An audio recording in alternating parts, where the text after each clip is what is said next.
और आपने यह भी बात सही कही, ये सेवा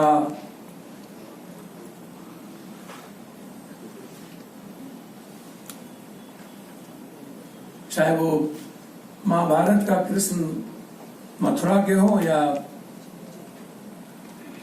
कुछ पल वृंदावन के,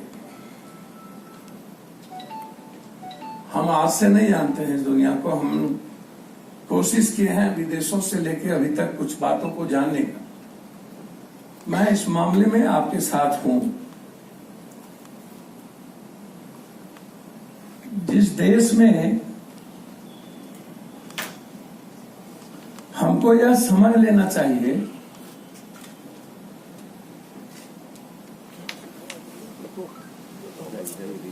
कि कोई भी घटना तब घटती है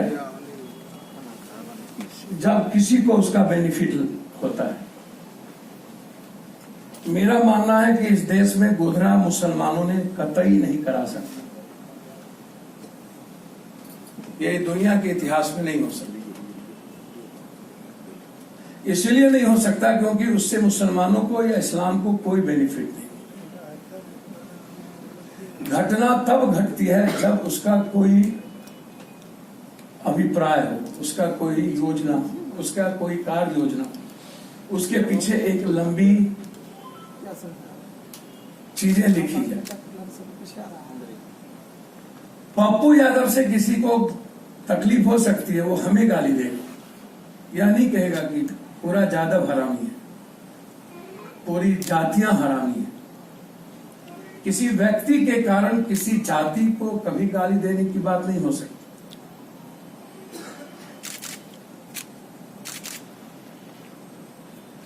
और इस कंट्री ने उसको भी एक्सेप्ट किया। और यह गोधरा की घटना के बाद पप्पू यादव ने स्पष्ट रूप से कहा था गोधरा करवाया गया, गोधरा हुआ नहीं है।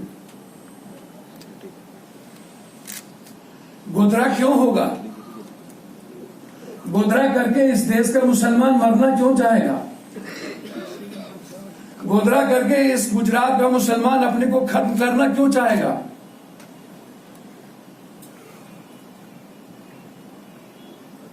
इस हिंदुस्तान में मुसलमान के अलावा कभी सिख पर बात हुई, कभी ईसाइयत पे बात हुई, कभी यहूदी पे बात हुई, कभी सनातन हिंदुत्व की चर्चा हुई? सिर्फ मुसलमान और कट्टर हिंदुत्व के अलावा दूसरी कोई बात हुई इस हिंदुस्तान में? क्या इस हिंदुस्तान के नेताओं को ईसाइयत के बारे में चर्चा करने की कोई हिम्मत क्यों नहीं हुई? क्योंकि उसके यूरोप से फटती है। जब कोरोना आया था तो साध के बारे में कही गई बीजेपी के द्वारा कि साध ने कोरोना लाया।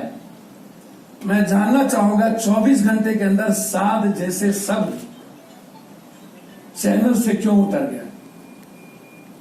कौन ऐसी ताकत थी साध के पीछे कि साध को आज तक गिरफ्तार नहीं किया गया? नरेंद्र मोदी जी की हिम्मत क्यों नहीं हुई? जिस साध के नाम पर मुसलमानों को जीना दुर्लभ कर दिया हिंदुस्तान में, उस साध ने आज तक गिरफ्तार क्यों नहीं?